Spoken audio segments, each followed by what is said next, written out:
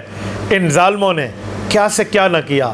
دوران نماز، دوران جنگ، جب نماز ظہر کا وقت آیا، امام حسین باجماعت نماز اپنے ساتھیوں کے ساتھ ادا کرتے ہیں، صلاۃ الخوف جو جنگ میں پڑھی جاتی ہے، اور اس کے بعد مقابلہ ہے۔ حضرت امام حسین کے ساتھیوں کو شہید کر دیا جاتا ہے۔ امام حسین کا تنہا مقابلہ کرنا ان سے موجود ہے۔